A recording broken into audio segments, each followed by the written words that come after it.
Jama'a, na dawo da Husaina matar Siman Abbas, matar da aka zalunce ta, aka zalunci mijinta, wanda ba ta da kwanciyar hankali,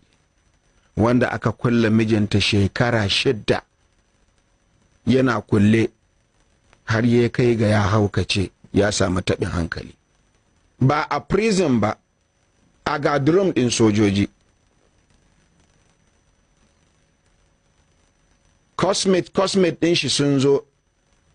sun ce Navy ba su da hannu a wannan abin, cewan shi MS Abbas da yake shi ba Navy ba ne, soja ne. MS Adamu, thank you, MS Adamu